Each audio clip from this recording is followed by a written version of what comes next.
Hello everyone, करते बेटा start.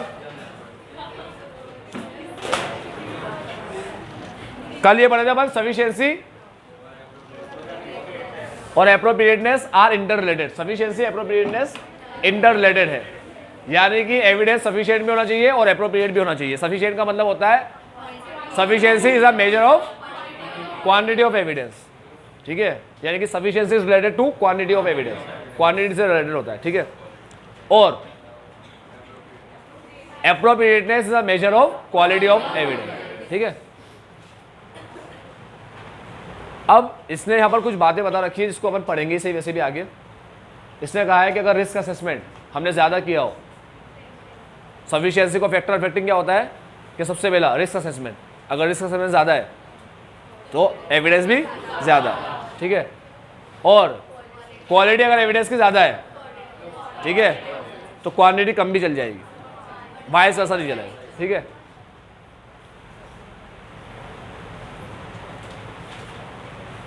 उसके बाद एप्रोप्रिएटनेस को पढ़ ही लिया अपन ने, और एप्रोप्रिएटनेस के अंदर अपन ने देखा is a measure of quality of evidence that is it's relevance is reliability, ठीक है। एविडेंस की क्वालिटी का मेजर, एविडेंस की क्वालिटी, एविडेंस की क्वालिटी का मतलब होता है कि एविडेंस की का रेलेवेंस और उसकी रिलायबिलिटी। एविडेंस की क्वालिटी का मतलब होता है एविडेंस का रेलेवेंस और उसकी रिलायबिलिटी, ये मतलब है एविडेंस की क्वालिटी, ठीक है। चलो अब ये पढ़ना था ना अपन को, obtaining sufficient and appropriate audit evidence by the auditor. सबसे पहली लाइन में ऐसे बोलता है कि एविडेंस ऐसा होना चाहिए जो ऑडिटर के ओपिनियन को, उसकी रिपोर्ट को सपोर्ट करे, सपोर्ट, ठीक है। Audit evidence necessary to support, support करने ही चाहिए ओपिनियन को। कल से कोई मुंह उठाकर पूछ ले उससे कि भाई ये एविडेंस तुमने ओपिनियन तुमने दिया, ये सही है क्या है, किस बेसिस पे दिया तुमने, तो ये उसके सही बेसिस होने चाहिए, ठीक है। यानी कि ओपिनियन को प्रॉपर्ली सपोर्ट करने चाहिए, सही बेसिस, एप्रोप्रिएट बेसिस होना चाहिए, ठीक है। फिर बोलता है इट इज, हाँ एक बात याद रखना, ये क्यूमुलेटिव होता है नेचर में। क्यूमुलेटिव समझते हो ना, साथ में मिलके कोलैबोरेट कर रहे होते हैं एक दूसरे को ये लोग एविडेंस, ठीक है, इसलिए क्यूमुलेटिव होता है, क्यूमुलेट नेचर है, मतलब जुड़ जुड़ के काम करते हैं, एक एविडेंस दूसरे को सपोर्ट प्रोवाइड करता है, तो एक क्यूमुलेटिव होता है नेचर में and is primarily obtain from audit process perform during the course of audit. ये क्यूमुलेटिव होता है और primarily obtain from audit process perform during the course of audit. बढ़ो आगे, चलो इसका उल्टा करते हैं फिर आगे बढ़ो। ये बोल रहा है primarily obtain from audit process, audit process perform करने से ऑब्टेन होता है प्राइमरीली, तो मतलब और किसी से भी ऑब्टेन होता है क्या, ये भी तो बताओ। इसमें प्राइमरीली बोला है कि प्राइमरीली, तो मतलब प्राइमरी तो ये हमको कैसे मिलता है, ऑडिट प्रोसेस परफॉर्म करके during the course of audit, तो और कैसे मिलता है, प्रीवियस ऑडिट का नहीं होता क्या एविडेंस, होता है ना, वो होता है। अब ये किस एविडेंस की बात कर रहा है, प्राइमरीली ऑडिट पीरियड के टाइम पे तुमने जो प्रोसेस परफॉर्म किया, जनरली अधिकतर एविडेंस तुम्हें उससे ही मिलते हैं, ठीक है। लेकिन प्रीवियस एविडेंस भी तो होते हैं, इसको अपन यूज कर सकते हैं, हाँ, रेलेवेंस चेक करके उसका इस टाइम में भी रेलेवेंट है या नहीं है। चैप्टर नंबर 3 के लास्ट टॉपिक पे पढ़े थे अपन, ठीक है, 2 में भी था, 2 में भी था और 3 में भी था। 2 में प्लानिंग के अंदर, स्ट्रेटेजी के अंदर अपन पढ़े थे कि क्या अपन पुरानी चीज़ों यूज करें, स्ट्रेटेजी के पॉइंट्स ना, फैक्टर ओ सारे, ठीक है। तो स्ट्रेटेजी के फैक्टर के अंदर अपन ने पढ़ा था कि क्या प्रीवियस ऑडिट का, ठीक है, ऑडिटर अपना एक्सपीरियंस प्रीवियस ऑडिट का जो भी उसको मिला फाइंडिंग वगैरह उसको यूज कर सकता है क्या, ठीक है। अरे तुम देखो ना, टेस्ट ऑफ कंट्रोल के अंदर अपन ने एक लाइन पढ़ी थी, से 3 ईयर टेस्ट करते अपन, अब 3 ईयर 3 साल में अपन सारे इंपॉर्टेंट एरिया कवर कर लेंगे। तो पहले साल में जो किया उसको दूसरे साल में यूज करते रहे अपन, तभी तो दूसरे साल नहीं कर रहे उसको, ठीक है। तो ये अपन कई जगह पढ़ चुके हैं।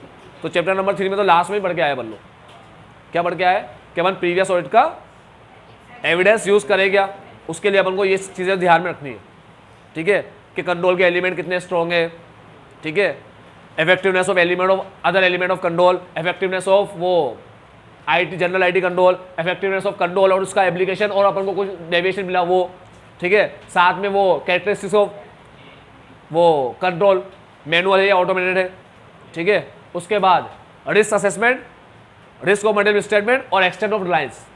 ये अपन 5 पॉइंट बढ़ के आए थे वहाँ पर, ठीक है। और एक पॉइंट तो रह गया, लैक ऑफ चेंज, ठीक है। Lack of change, whether lack of change poses risk due to changing circumstances, ठीक है। ये अपन पॉइंट्स पढ़ के आए थे वहाँ पर। चेंज के हिसाब से रिस्क आएगा तो कंट्रोल लगाएंगे, ठीक है। कंट्रोल के अंदर कंट्रोल के एलिमेंट आएंगे और ऑटोमेटेड और जनरल आएगा, मैनुअल आएगा, ऑटोमेटेड के अंदर जनरलिटी आएगा। 6 पॉइंट अपन वहाँ पढ़ के आए, ठीक है। तो अधिकतर एविडेंस हमको कब मिलते हैं, कैसे मिलते हैं? जिस पीरियड में अपन ऑडिट कर रहे हैं उस पीरियड में जो प्रोसेस परफॉर्म करते हैं ना, उससे मिलते हैं प्राइमरी। तो ये कोई छोटी मोटी लाइन लिखी हुई नहीं, अपने आगे बढ़ जाए, हाँ सही तो कह रहा है, ठीक है। बराबर सोचा भी करो उसके बारे में, ये बोल क्या रहा है। अब इतनी बात समझ में आई। पहली बात बोलता है ऑडिट एविडेंस को सपोर्ट करना ही चाहिए ऑडिटर के ओपिनियन को, यानी कि ऑडिट एविडेंस हो ही ऐसे कि हमारे ओपिनियन को सपोर्ट करे, ठीक है। उसके बाद दूसरी लाइन में बोलता है कहाँ से मिलते हैं ये एविडेंस। पहले में बोलता है ऑडिट एविडेंस को सपोर्ट करना ही चाहिए ओपिनियन को। दूसरे में बोलता है कहाँ से मिलते हैं, obtain by performing audit process during the audit, during the course of audit, ठीक है। अब ये हो गया। अब इसके बाद also obtain from other sources such as, हाँ ये आ गया प्रीवियस ऑडिट। चलो अबे पढ़ लिया बंदा। Prepared using the work of management, हाँ। Also information that may be used as audit evidence may have been prepared using the work of management expert. इसके बारे में पढ़ेंगे बन आगे, ठीक है। क्या बोलता है, prepared using the work of management expert. Management के एक्सपर्ट का यूज करके अपन ने काम को करवाया।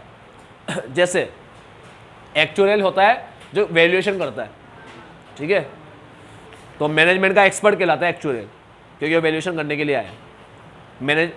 मैनेजमेंट कुछ ऐसे काम होते हैं जो खुद मैनेजमेंट परफॉर्म नहीं कर पाता, उसके लिए एक्सपर्ट की ज़रूरत पड़ती है, ठीक है।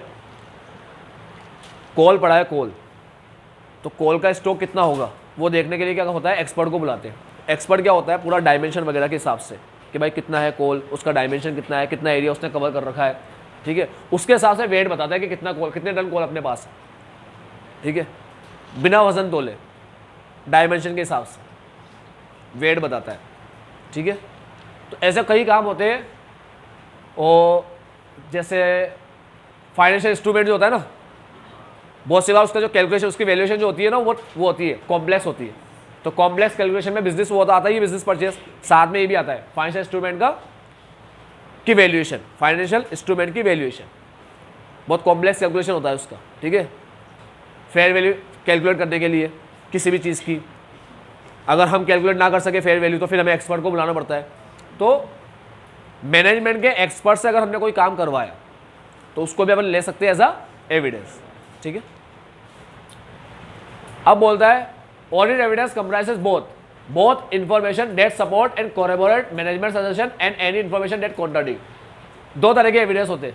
Audit evidence comprise both information, 2 तरह की इंफॉर्मेशन होती है उसके अंदर। एक सपोर्ट करने वाली, एक एविडेंस दूसरे को सपोर्ट कर रहा है, कोरैबोरेट कर रहा है, ठीक है। मतलब एक जगह से एविडेंस मिला कि ये काम इस तरीके से हो रहा है, ठीक है, और हमने उसको ऑब्जर्व भी कर लिया कि ऐसे ही हो रहा है काम। तो ये दोनों एविडेंस एक दूसरे को क्या कर रहे हैं, कोरैबोरेट कर रहे हैं, ठीक है। और एक होता है कॉन्ट्राडिक्टरी एविडेंस, कह रहे हैं कि काम ऐसे होता है और हो कुछ और ही रहा है, ठीक है। तो हमने इंक्वायरी करने में कुछ और पता पड़ा और ऑब्जर्व करने में कुछ और पता पड़ा, ठीक है। हमें तो कहा गया लड़की बहुत संस्कारी है और ये है और अच्छा काम मेहनती है, अच्छे से काम करती है, ये वो शादी के टाइम में। हमने कहा अच्छा ठीक है ठीक है ठीक है, पता पड़ा शादी के बाद तो कुछ और ही चल रहा है। मेरा नहीं, दोस्तों का बताओ, दोस्तों का, मेरे फ्रेंड्स का। In addition in some cases the absence of information, हाँ, in some cases the absence of information, for example management का refusal to provide requested representation.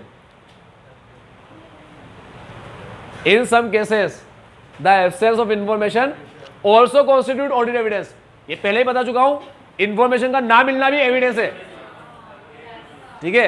जैसे मैनेजमेंट ने रिफ्यूज कर दिया, रिक्वेस्टेड रिप्रेजेंटेशन से मना कर दिया, ठीक है, कोई रिटर्न रिप्रेजेंटेशन या कुछ भी करने का हम नहीं करेंगे, ठीक है, हम नहीं देंगे रिटर्न रिप्रेजेंटेशन। कई जगह पे मैनेजमेंट से रिटर्न रिप्रेजेंटेशन मांगा जाता है, पढ़ेंगे उसका भी ऐसे आएगा, सबके ऐसे यहाँ पर है चैप्टर के अंदर, ठीक है, डिटेल में पढ़ेंगे एक एक चीज़।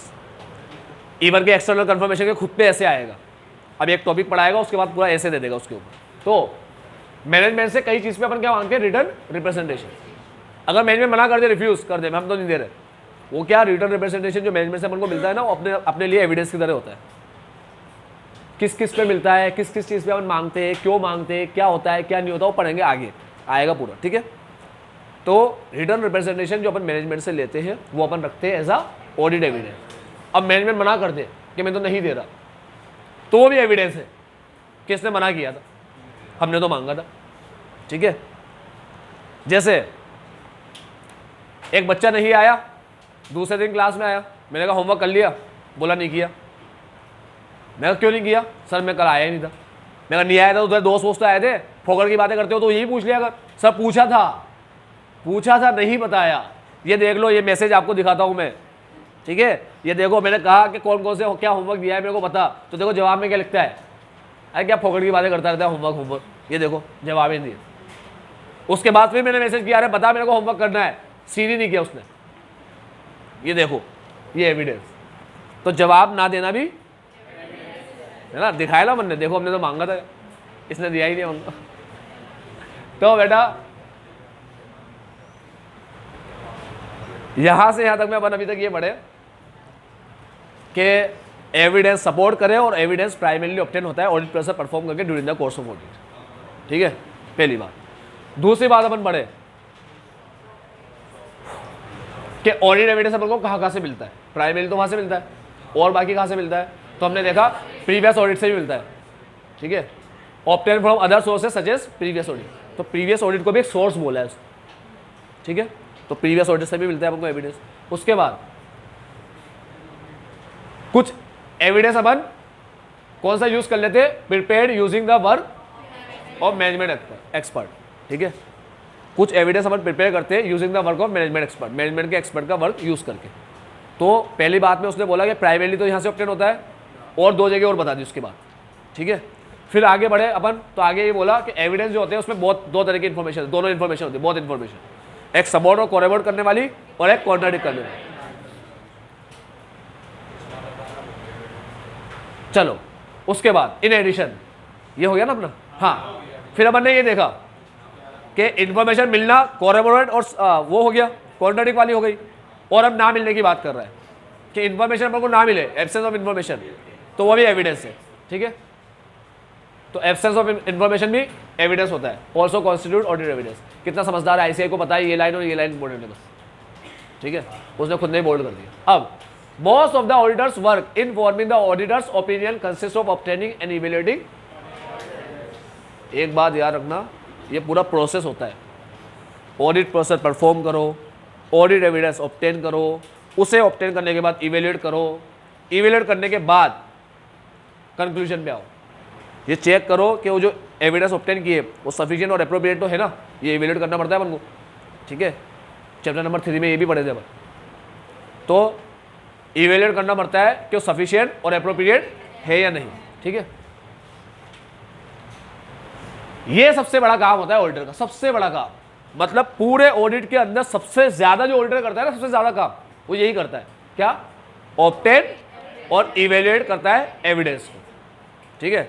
इसलिए लिखा है most of the auditor works in forming opinion, opinion तक जाने के लिए लास्ट स्टेज, आखिरी स्टेज ओपिनियन। अब वो दे देगा ट्रू और फेवर दे रहा है नहीं दे रहा, आखिरी स्टेज यहां तक जाने के लिए। अभी इसके पहले जितना भी वो काम करके आया उसमें सबसे ज्यादा काम क्या होता है, एविडेंस को ऑब्टेन और इवैल्यूएट करना। पूरे ऑडिट में तुम यही करते रहोगे, पूरे ऑडिट में तुम कहीं पे ट्रेनिंग में जाओगे, तुम्हें ऑडिट मिलेगी, तुम ऑडिट करने जाओगे, तुम्हारा पूरा ऑडिट में यही काम होगा, क्या, एविडेंस ऑब्टेन करना और इवैल्यूएट करना, ठीक है। जनरली तुम्हारा मेन काम ऑब्टेन करना होता है, ठीक है, फिर अपना जो सीनियर वगैरह लोग होते हैं उसको देखते करते, ठीक है, इवैल्यूएट करते सही है नहीं है, थोड़ा तुम्हें भी आइडिया मिल जाता है उनसे, फिर तुम भी सीख जाते हो। चलो अब बोलता है ऐसे 330 responses to assess this requires the auditor to conclude whether sufficient appropriate audit evidence has been obtained to reduce audit risk। 330 बोलता है इतना एविडेंस तो मिल गया ना अपन को जिससे ऑडिट रिस्क रिड्यूस हो जाए तो एक्सेप्टेबली लो लेवल। तो क्या हमें इतने एविडेंस मिल गए, सफिशिएंट और appropriate audit evidence to reduce audit risk to an acceptably low level, इतने मिल गए क्या?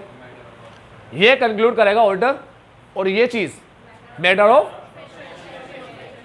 जजमेंट है। ऐसा कोई आईसीआई ने कोई क्राइटेरिया नहीं बनाया, इतने से इतना बिल हो तो इसमें से इतने एविडेंस लेना है, ठीक है, 1000 बिल हो तो 200 चेक करने हैं, 2000 बिल हो तो 400 चेक करने हैं, ऐसा कोई स्लैब नहीं बना रखा, टैक्स स्लैब, ठीक है, नहीं अपन को बनाने का बोलता है कि अपन ऐसा कोई स्लैब बनाए। आई बात समझ में? उसने अपने ऊपर ही छोड़ दिया है कि भाई तुम ही देखो, इतने एविडेंस तुम्हें ऑब्टेन करने हैं कि वो एविडेंस क्या होना चाहिए, सफिशिएंट और एप्रोप्रिएट होना चाहिए, तुम्हारे कंक्लूजन को सपोर्ट करना चाहिए, तुम्हारे ओपिनियन को सपोर्ट करना चाहिए, ठीक है। हमने कहा कितने हो, मतलब कितने, हमें बताओ ना कितने करें ऑब्टेन, कैसे कैसे ऑब्टेन करें बताओ, सेल के लिए कौन से करें, परचेस के लिए कौन से करें। उसने बोला यार सफिशिएंट एप्रोप्रिएट तुम्हारा प्रोफेशनल जजमेंट है, ठीक है। हमने कहा नहीं हम तो पूछ रहे हैं, आप तो बताओ, हमें समझ में नहीं कि प्रोफेशनल जजमेंट करके तो आप पूरा ऑडिट ही छोड़ दो, बोल दो ऑडिट करो। हमने बोला कैसे, ये प्रोफेशनल जजमेंट है। अरे सिखाओगे तो सही आप हमें, तो आप कब से सिखाते आ रहे हो, तो इसके लिए बताओ। तो आईसीआई ने कहा हम बताते हैं कि किसका एविडेंस, कौन सा एविडेंस कहाँ से मिलेगा, मगर अल्टीमेट तो क्या होगा, हम सारा बताएंगे तुम्हें, सारा सिखाएंगे, कितने एविडेंस लेना है, क्या करना है क्या नहीं करना, मगर अल्टीमेट तो प्रोफेशनल जजमेंट ही होगा, क्योंकि सिचुएशन टू सिचुएशन चीज़ें बदलती है, हम ये बताएंगे ऑर्डर को, इसलिए प्रोफेशनल जजमेंट तो आएगा ही आएगा। प्रिंसिपल बेस्ड अप्रोच है, रूल बेस्ड अप्रोच नहीं है, ठीक है। इसीलिए चैप्टर 5 के अंदर ये लोग बताएंगे तुम्हें कि भाई सेल का ऑडिट करना है, सेल का, तो क्या क्या तुम लोगों को करोगे। तो चैप्टर नंबर 5 का नाम है audit of item of financial statement, ठीक है, आइटम ऑफ फाइनेंशियल स्टेटमेंट आ जाएगा चैप्टर नंबर 5 के अंदर, यही नाम है ना, ठीक है। 5 में तुम्हें बताएगा एक एक आइटम लेकर, सेल कैसे चेक करते हैं, परचेस कैसे चेक करते हैं, ये कैसे, अब वो इतनी सारी आइटम बता देगा ना, उसके बाद भी कई सारी बचेगी, ठीक है, क्योंकि कई हर तरह की आइटम होती है यार, कहीं पे ये खर्चा आया, कहीं पे ये खर्चा है ही नहीं, ठीक है, कहीं पे इस तरह का खर्चा है, कहीं पे ऐसा खर्चा है, कहीं पे वैसा खर्चा है, अलग अलग तरह के खर्चे, ठीक। चलो 200 भी यही बोलता है, रिस्क को रिड्यूस करने की बात तो सब करते हैं। 200 content discussion of the such matter as the nature of the audit process, the timeliness of financial reporting and the balance between benefit and cost which are relevant factors when the auditor exercise professional judgment. बेटा 330 बोलता है कि auditor ये conclude करे कि क्या जो evidence है सफिशिएंट एप्रोप्रिएट ऑडिट एविडेंस, ठीक है, तो whether evidence has been obtain to reduce, क्या इतने एविडेंस ऑब्टेन कर लिए to reduce audit risk to an acceptably low level, ये कंक्लूड करे, and it is a matter of professional judgment. तो 330 बोलता है ये कंक्लूड करना मैटर ऑफ प्रोफेशनल जजमेंट, और वहीं पे 200 बोलता है कि जो प्रोफेशनल जजमेंट तुम एक्सरसाइज करो, ऊपर प्रोफेशनल जजमेंट तो है, मगर जब तुम एक्सरसाइज करो तो किन चीज़ों का ध्यान देना है तो प्रोफेशनल जजमेंट, मगर ध्यान किन चीज़ों का देना है, तो बोलता है ध्यान इन चीज़ों का देना है। किसका? Timeless of financial reporting. Evidence collect करने में इतने पागल भी मत हो जाओ कि ऑडिट का टाइम लास्ट टाइम आ जाए और तुम्हारे ऑडिट अभी इतनी सारी बाकी है, ठीक है, तुमने सारे आइटम चेक ही नहीं किए अभी तक, थोड़े आइटम में तुमने पूरा टाइम निकाल दिया। तो टाइमलेस का भी ध्यान रखो और फाइनेंशियल रिपोर्टिंग का, और साथ में कॉस्ट और बेनिफिट के बीच में बैलेंस होता है हमेशा, तो उसका भी ध्यान रखो। ऐसे ना होना चाहिए जितना बेनिफिट मिल रहा है उससे ज़्यादा खर्चा कर दो, ठीक है। तो balance between benefit and cost which are relevant factor, ये रेलेवेंट फैक्टर है दोनों के दोनों, ठीक है। ऊपर बोला प्रोफेशनल जजमेंट एक्सरसाइज करें, मैटर ऑफ प्रोफेशनल जजमेंट। नीचे बोला एक्सरसाइज करने के अंदर जो फैक्टर उसको अफेक्ट करेंगे ना, factor affecting exercise of professional judgment, वो दो फैक्टर बताए, एक टाइमलीनेस और एक balance between cost and benefit. समझ गए? ये दो फैक्टर क्या बताया जो किसको अफेक्ट करेंगे? Exercise of professional judgment. अभी समझ गए? ठीक है, चलो पहले पैराग्राफ में बोला एविडेंस कैसे होने चाहिए, सपोर्टिव होने चाहिए और कहाँ से मिलेंगे, ठीक है, प्राइमरीली कहाँ से मिलेंगे, उसके अलावा यहाँ से ही मिल सकते हैं, दो जगह और बताई, ठीक है। तो कहाँ से मिलेंगे? यहाँ से मिल सकते हैं। अब कैसे है वो बता रहा है, बहुत इन्फॉर्मेशन होते हैं, सपोर्टिव भी होते हैं, कॉन्ट्राडिक्ट भी होते हैं, ठीक है, ऐसे भी होते हैं और नहीं भी होते। तो कैसे होते हैं कैसे नहीं होते यही बता रहा है। तो कैसे होते हैं बताया, सपोर्टिव भी होते हैं, कॉन्ट्राडिक्ट भी होते हैं, और साथ में कैसे होते हैं कि एब्सेंस ऑफ इन्फॉर्मेशन भी एविडेंस कहलाता है, ठीक है, कॉन्स्टिट्यूट करता है एविडेंस। चलो तो ऊपर पढ़ा कहाँ से आते हैं, कहाँ से मिलते हैं, प्राइमरीली, और नीचे बताया कैसे होते हैं। फिर इस वाले पैराग्राफ में बताया कि ये जो हमारा काम है ऑब्टेन और इवेल्यूएट करने का, ये सबसे ज़्यादा काम होता है, ठीक है। नीचे काम की बात कर रहा है इस वाले पैराग्राफ, कहाँ से आते हैं, कैसे होते हैं, ठीक है, और ये काम हमारा सबसे ज़्यादा होने वाला काम है, ठीक है। Most of the audit work is forming, ठीक है। अब यहाँ पर बताया पीजे एक्सरसाइज करना है और पीजे को ये फैक्टर अफेक्ट करते हैं। 330 बोलता है कि वो सफिशिएंट एप्रोप्रिएट ऑडिट एविडेंस है क्या रिस्क को रिड्यूस करने के लिए, ठीक है, उसके लिए मैटर ऑफ पीजे है वो, और पीजे एक्सरसाइज करना है तो उसको 2 फैक्टर अफेक्ट करते हैं एज पर 200, 2 टाइमलीनेस और balance between benefit and cost. हाँ ठीक है, ये कह रहा है कि नेचर ऑफ ऑडिट प्रोसेसर, तो पता है नेचर ऑफ ऑडिट प्रोसेसर में तुम क्या पढ़ के आए थे, प्रैक्टिकल और लीगल, है ना, वो लिमिटेशन भी है, ठीक। 3 चीज़ हो गया, नेचर ऑफ ऑडिट प्रोसेसर यानी कि प्रैक्टिकल लीगल, ठीक है। प्रैक्टिकल सारी चीज़ें चेक नहीं कर सकते, सैम्पल बेसिस पे करना पड़ेगा। लीगल इन्फॉर्मेशन मांग रहे हो, दे दे तो अच्छी बात है, फोर्स नहीं कर सकते उनको, हाँ ना देने पर रिपोर्ट कर सकते हो, ठीक है। चलो फिर क्या बोलता है, there was a partnership form of chartered accountant VM and associate mister M, one of the partner of VM, while explaining to his audit team member. भाई पार्टनरशिप फॉर्म है चार्टर्ड अकाउंटेंट की, ठीक है, वीएम एसोसिएट नाम है, और mister M, VM के अंदर जो मिस्टर एम है, one of the partner of VM, while explaining his team member को एक्सप्लेन कर रहा है मिस्टर एम, क्या, अबाउट सफिशिएंसी और एप्रोप्रिएटनेस के बारे में बोल रहा है। Mister A, one of the member of audit team of VM and associate was of the view that, एक बंदा है टीम के अंदर ए, वो कह रहा है कि सफिशिएंसी का मतलब होता है सिंप्लिसिटी ऑफ ऑडिट एविडेंस, बहुत सिंपल ऑडिट एविडेंस, सादा, ठीक है, और एप्रोप्रिएटनेस का मतलब होता है ease of obtaining evidence, easily जो हमें मिल जाए वो एप्रोप्रिएट होता है। ऐसे थॉट के साथ तो सभी आ जाएंगे सीए के अंदर, सीए बीकॉम बन जाएगा। आ जाओ बेटा, एक्सप्लेन वेदर, ये सारे ऑनलाइन के बच्चे, whether sufficiency and appropriateness of audit evidence mean simplicity and ease of obtaining, क्या ये सही कह रहे हैं ये लोग, इससे ज़्यादा गलत ही कुछ नहीं पढ़ा होगा तुमने, ठीक है। तो बता देना सफिशिएंसी और एप्रोप्रिएटनेस का ये मतलब नहीं होता, और क्या मतलब होता है, क्वांटिटी और क्वालिटी से होता है, वो लिखते हैं मेजर ऑफ, ठीक है, ऊपर लिखा था ना मेजर ऑफ, जैसा मेजर ऑफ क्वालिटी, मैं तुम्हें कह रहा था related to quantity of information, ठीक है। फैक्टर अफेक्टिंग सफिशिएंसी, कौन से फैक्टर सफिशिएंसी को अफेक्ट करती है, वो 3 फैक्टर है, materiality, risk of material, misstatement of size और कैरेक्टरिस्टिक्स ऑफ पॉपुलेशन। करें स्टार्ट। सबसे पहले आता है मटेरियलिटी, यानी अगर चीज सिग्निफिकेंट है, significant class of transaction scored है, ठीक है, तो सिग्निफिकेंट ट्रांसैक्शन के अंदर एविडेंस ज़्यादा या कम, ज़्यादा ऑब्टेन करने कम ऑब्टेन करने, ज़्यादा, सिंपल बात।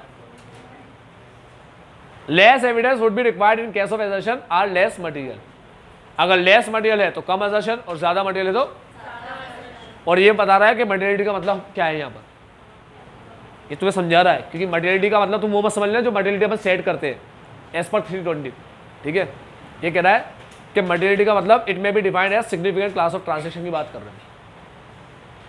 वहाँ तो मटेरियलिटी अपन ने पढ़ा था कि जो इकोनॉमिक डिसीजन को यूजर के इफेक्ट करे, ठीक है, उसके बाद अपन ने बड़ा जजमेंट लेना है मटेरियलिटी के बारे में, फिर अपन ने पूरी वो 8 चीज़ें पढ़ी, उसमें पहली चीज़ तो यही आती था इकोनॉमिक डिसीजन का, ठीक है, फिर साइज आता था, नेचर आता था, ये सब पढ़े अपन लोग, सब पता है तुम्हें, है ना, पीजे वीजे सब। चलो ये कह रहा है अगर आइटम मटेरियल है, ठीक है, सेल मटेरियल आइटम होती है, परचेस मटेरियल आइटम होती है, ठीक है, तो उस केस में एविडेंस भी ज़्यादा ऑब्टेन करना होता है। जहाँ पर तुम्हें लग रहा है कि चलो वो तो बात में करेंगे, जो आइटम मटेरियल आइटम है ना, मटेरियल नेचर की, जैसे सेल हो गया, परचेस हो गया, वेजेस हो गया सब, तो उस केस में क्या करेंगे अपन, अब वेजेस मटेरियल तो होता है, लेकिन बड़ी कंपनी, बड़ी बिजनेस के लिए, बड़े इंडस्ट्रीज के लिए, और छोटे मोटा बिजनेस है या ट्रेडिंग कंसर्न है, जहाँ पर थोड़ा गिनती के एम्प्लॉई है, तो वहाँ पर इतना इंपॉर्टेंट नहीं होता वेजेस, ठीक है।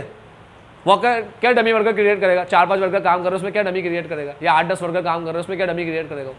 ठीक है, और कर भी देगा 10 वर्कर है, अब हमको पता नहीं चल जाएगा क्या कि भाई 10 वर्कर है, पन्ना कैसे दिखा रखे इसने? ठीक है, चलो, तो लेस एविडेंस की जरूरत पड़ती है in case assertion are less material. पहली चीज आ गई मटेरियलिटी के बारे में। ठीक है, उसके बाद दूसरा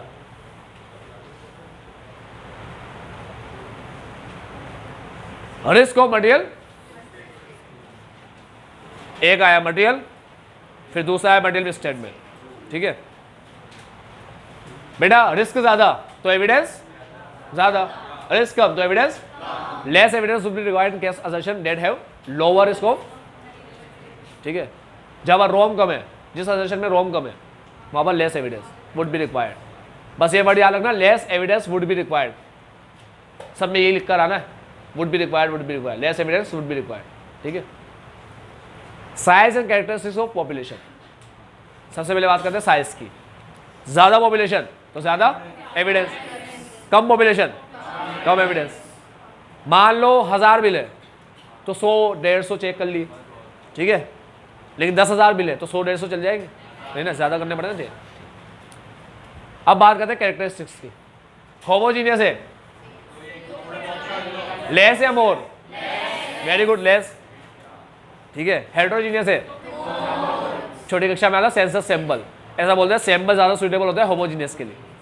ठीक है, लेकिन सैंपल में भी अलग अलग तरीके होते हैं, इसीलिए हेटेरोजीनियस में ज्यादा एविडेंस लेना पड़ता है, ज्यादा सैंपल लेना पड़ता है। सैंपल तो लेना ही पड़ेगा।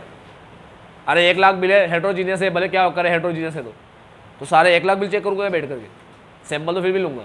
ठीक है, अभी सेंसस सैंपल की बात नहीं चल रही, अभी बात चल रही है कि ज्यादा एविडेंस ले या कम ले। तो होमोजीनियस में कम से काम चल जाएगा, सारे एक जैसे ही है तो लेस। ठीक है, अब ये क्या करता है, स्मॉलर और होमोजीनियस को जोड़ के लिखता है।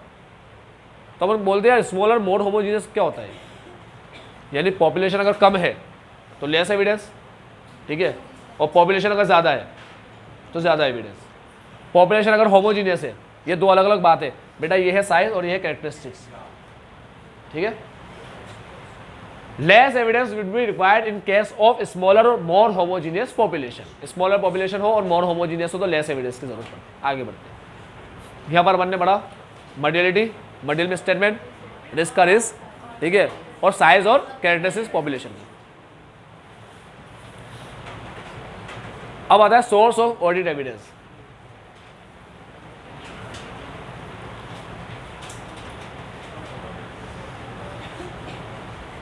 ऐसे टाइम पास कर रखा है, अरे नहीं देख लो। Some audit evidence is obtained by performing audit process to test the accounting record. भाई अकाउंटिंग रिकॉर्ड अपने पास आए, अब हम उसको टेस्ट कर रहे हैं कि भाई रिकॉर्ड सही है नहीं है, कैसे बनाया इसने, एंट्री के हिसाब से बराबर लेजर पोस्टिंग तो है, ये है वो है।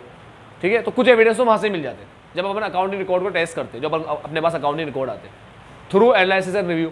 आ गया, reperforming process and reconciling related types of information. ठीक है, तो जब अपना अकाउंटिंग रिकॉर्ड चेक कर रहे होते हैं, उसको एनालाइज और रिव्यू कर रहे होते हैं, उसकी स्टडी कर रहे हैं, मान लो एनालाइज कर रहे हैं, रिव्यू कर रहे हैं। दूसरा रीपरफॉर्मिंग प्रोसेस, जो चीज़ उन्होंने कर रखी है मैं दोबारा करके देख रहा हूँ, जैसे BRS बना रखा है दोबारा बना रहा हूँ।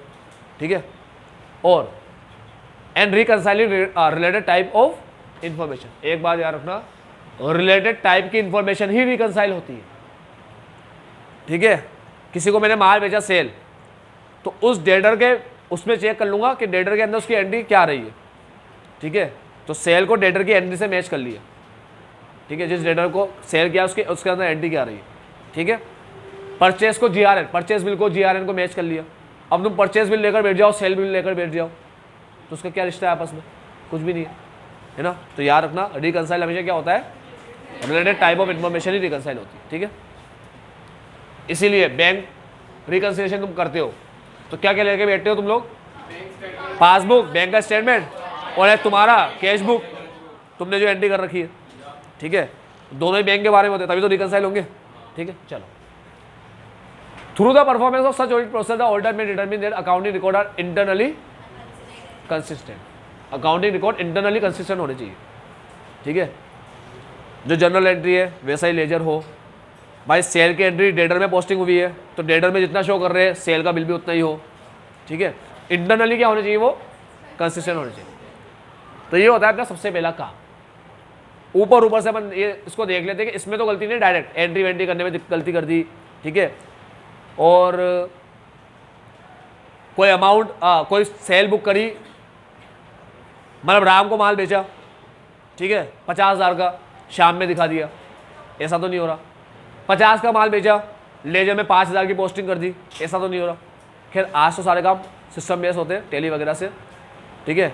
नहीं तो ऐसी गलतियाँ बहुत होती थी भाई। जनरल लेनी तो 50 से करी, लेजर पोस्टिंग 5,000 से कर दी, 1-0 कब।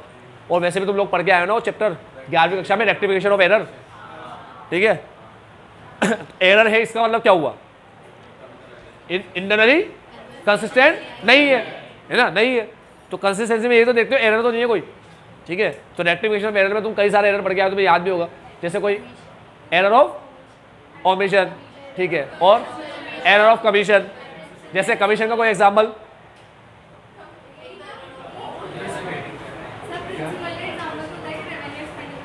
एरर ऑफ प्रिंसिपल, जिसके अंदर तुम लोग क्या करते थे, रेवेन्यू को कैपिटल में दिखा देते, कैपिटल को रेवेन्यू में दिखा दिया, ठीक है। चलो, तो ये कह रहा है कि इंटरनली क्या होना चाहिए, वो कंसिस्टेंट होना चाहिए, ठीक है, एरर वगैरह ना हो।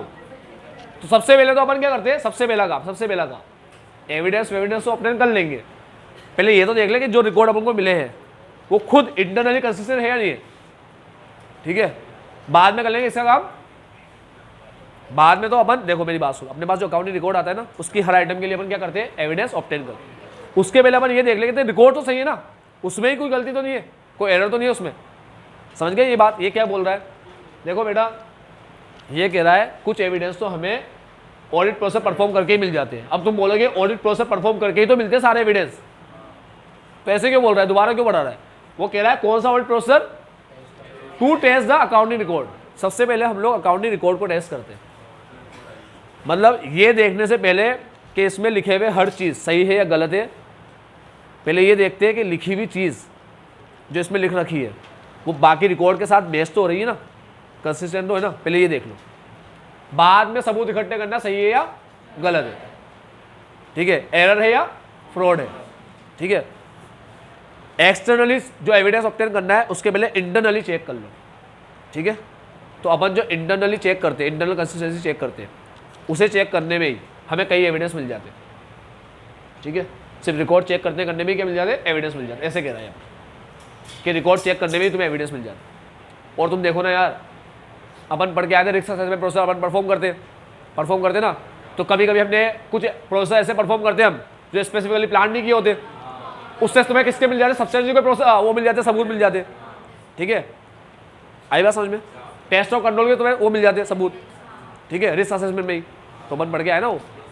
चलो अब यहाँ आते हैं, more assurance is ordinarily obtain from consistent and audit evidence obtain from different sources और डिफरेंट नेचर। समझ में आया। तुम्हें ज्यादा एश्योरेंस कॉन्फिडेंस कब मिलेगा, जब जितने भी एविडेंस तुमने ऑब्टेन किए अलग अलग सोर्स से या नेचर से, ठीक है। जैसे मान लो मैंने कोई चीज़ देखी और पूछी, मैंने इंक्वायरी करी ओरल, और मैंने उसको देखा भी सही होते हुए, ऑब्जर्वेशन। तो इंक्वायरी और ऑब्जर्वेशन दोनों ही क्या कर रहे हो, एक दूसरे के साथ क्या हो, दोनों का है वर्ड, कंसिस्टेंट हो, ठीक है। आई बात समझ में। यानी कोरैबोरेटिव एविडेंस से ज़्यादा क्या मिलेगा, एश्योरेंस मिलेगा, ठीक है। तो अगर एविडेंस कंसिस्टेंट है एक दूसरे के साथ तो हमें ज़्यादा एश्योरेंस मिलेगा, ठीक है। More assurance is ordinarily obtained from consistent audit evidence, ठीक है। जो कहाँ से मिले हमें audit evidence, from different sources और of different nature, then from item of audit evidence considered. समझ गए। किसी भी आइटम को, किसी भी एविडेंस को तुम इंडिविजुअली कंसिडर कर रहे हो, उससे बढ़िया है उसे किसी के साथ जोड़ के कंसिडर करो। जैसे आज मैंने इंक्वायरी करी, उनकी बात सुन ली, तो बाद भी मेरे को याद रखना है, ठीक है। साथ में मैंने प्रोसेस होते हुए देख लिया तो वो भी याद रखना है। और अब ये दोनों एविडेंस को इंडिविजुअली ना देखकर मेरे को दोनों एविडेंस को साथ में देखना है कि क्या जो मेरे को बताया गया काम भी वैसा ही हो रहा है क्या, ठीक है। जब साथ में देखूंगा और दोनों कंसिस्टेंट निकलेंगे कि हाँ जो बोला वही काम हो रहा है, कंसिस्टेंट निकलेंगे, कोरैबोरेटिव निकलेंगे, सपोर्टिव निकलेंगे, इससे मेरा एश्योरेंस ज़्यादा हो जाएगा, ठीक है। इसलिए साथ में देखना होता है इंडिविजुअल के अलावा की बजाय, ठीक है। क्यूमुलेटिव होता है नेचर में, ठीक है। क्या होता है एविडेंस नेचर में? क्यूमुलेटिव। ये साथ में मिलकर सपोर्ट करेंगे तुम्हारे उसको ओपिनियन को, इसलिए क्यूमुलेटिव होते हैं, ठीक है। और साथ में एश्योरेंस भी ज्यादा कब देते हैं ये?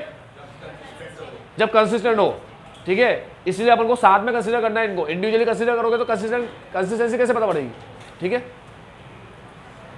आ गया ना वापस। Corroborating information obtained from source independent of the entity may increase the assurance the auditor obtained from audit evidence that is generated internally। यानी इंटरनल और एक्सटर्नल कोरेबोरेट कर रहे हैं तो इससे ज्यादा एश्योरेंस मिलेगा उसके कंपेयर में कि दोनों ही क्या है? इंटरनल है। मतलब ज्यादा मैच किसको करते हैं अपन? इंटरनल को। पढ़ा ना, ऑर्डिनरी रूल होता है, ठीक है। ऐसा क्यों करते हैं? ऑर्डिनरी रूल होता है ये इसलिए ऐसा करते हैं क्योंकि ज्यादा सेटिस्फेक्शन उससे मिलता है, ठीक है। तो लिखा है corroborating information obtain from source independent of the entity, यानी कि एक्सटर्नल सोर्स। एक्सटर्नल सोर्स की इन्फॉर्मेशन को कोरोबोरेट करो, ठीक है। मिलाओ, मिलाकर देखो इंटरनल जो तुम्हें चीज़ें तुम्हारे सामने है, ठीक है, वो इंक्रीज करेगा एश्योरेंस। तो एक्सटर्नल एविडेंस को इंटरनल से मैच करने पर वो क्या करता है? एक्सटर्नल एविडेंस इंटरनल के साथ कोरोबोरेट करे तो एश्योरेंस बढ़ाता है, ठीक है, as compare to evidence obtained internally, ठीक है।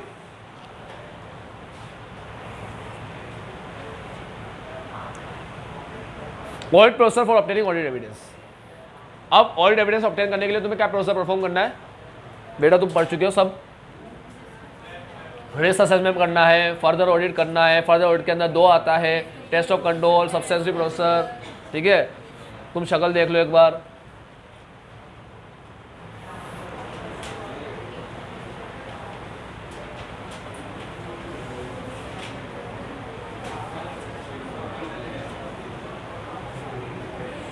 ये रहा, ये चार्ट अपन जो बार बार बनाते थे वो ये बना हुआ है यहाँ पर चैप्टर नंबर 4 में। ऑडिट प्रोसेसर के अंदर 2 पार्ट आते हैं, रिस्क असेसमेंट और फर्दर ऑडिट प्रोसेसर, जिसको ये अदर प्रोसेस बोलता है। इसके 2 पार्ट आते हैं, टेस्ट ऑफ कंट्रोल और इसके 2 पार्ट होते हैं, टेस्ट ऑफ डिटेल और सब याद है ना तुम्हें? हाँ, तो फर्दर ऑडिट प्रोसेसर के अंदर सीपी और एसपी। सीपी का मतलब test of control, compliance processor, ठीक है। एसपी के 2 पार्ट आ गए, टेस्ट ऑफ डिटेल के 2 पार्ट आ गए, टेस्ट ऑफ ट्रांसैक्शन यानी कि वाउचिंग और टेस्ट ऑफ बैलेंस यानी कि वेरिफिकेशन। सारे नाम याद रखना है, ठीक है। ये है अपने प्रोसीजर जिसको परफॉर्म करके अपन क्या ऑब्टेन करते हैं?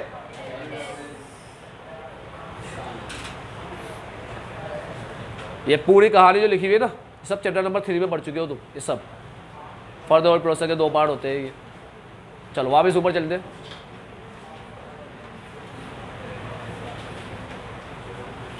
ये हो गए।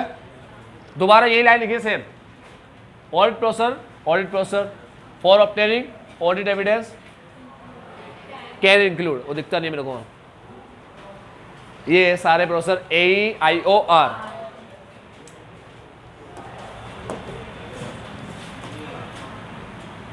AEIOR, AP analytical processor, AE external confirmation, inspection, inquiry, observation, reperformance. Inventory count उन लोगों ने कर लिया, अपन भी कर रहे हैं। दोबारा रीपरफॉर्मेंस, उन्होंने बीआरएस बना दिया, अपन भी बना रहे हैं। बताओ ना बेटा, बताओ ना जल्दी, इधर। इन्वेंटरी काउंट उन लोगों ने कर लिया, अपन भी कर रहे हैं। बीआरएस उन्होंने बना लिया, अपन भी बना रहे हैं। रीपरफॉर्मेंस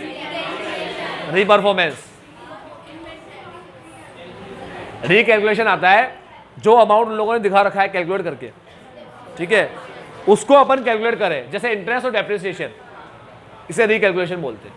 उन लोगों ने डेप्रिसिएशन कैलकुलेट करके लिख रखा है, तुमने भी कर लिया कैलकुलेट, तो फिर रीकैलकुलेशन कहलाएगा, ठीक है। किसी के भी किए हुए काम को दोबारा परफॉर्म करना रीपरफॉर्मेंस कहलाता। अब ये सारी चीजें आ गई, शुरू हो गया पागल जैसे हरकत करना। दोबारा सब पढ़ाएगा। सबसे पहले आता है इंस्पेक्शन। करूँ स्टार्ट, ब्रेक। 40 मिनट की हो गई, दूसरी बना लूँ वीडियो, इसे ही कंटिन्यू कर लूँ? वही क्या, दूसरी बना ले दो, यहाँ से अपन ऑडिट प्रोसेस है दूसरी बना ले, ठीक है। तो आज अपन लोग पढ़े ऑडिट। चलो मेरी बात सुनो, वीडियो बंद करने से पहले मैं तुम्हें कुछ इंपॉर्टेंट बात बता दूं। देखो तुम लोग दो बात पढ़ते हो, audit processor for obtaining, audit processor to obtain, same है ना। ये भी प्रोसेसर परफॉर्म करके हम एविडेंस ऑब्टेन करते, फिर बोलता है ये प्रोसेसर परफॉर्म करके एविडेंस ऑब्टेन करते। तो करते कौन से प्रोसेसर है अपन? असल में क्या होता है, ये प्रोसेसर के लिए अपन इन टेक्निक का यूज करते हैं, टेक्निक है ऑडिट टेक्निक, ठीक है। अब प्रोसेसर भी बोला है इसको, तो ये तो प्रोसेसर है, सीरीज ऑफ स्टेप है ना। तो ऐसा प्रोसेसर क्यों बोलते हैं इसको? देखो बेटा मेरी बात सुनो, अगर रिस्क असेसमेंट और फर्दर ऑडिट प्रोसेसर की बात करो तो ये प्रोसेसर कैसे होते हैं, इन लोगों ने स्टेज और पर्पस वाइज बांट रखे, ठीक है। मतलब ये क्लासिफिकेशन कैसा है, स्टेज और पर्पस वाइज, समझे। जैसे पहली स्टेज क्या होती है, रिस्क असेसमेंट, फिर आता है फर्दर ऑडिट, ठीक है। हाँ ये बात हमें पता है कि रिस्क असेसमेंट खत्म होने के बाद फर्दर ऑडिट आए, ऐसा नहीं है ना, कोई सेपरेट फंक्शन नहीं है, ठीक है। ये कंटिन्यू ओ है, मतलब क्या बोलते हैं उसको, क्या नाम पढ़ा था अपन ने,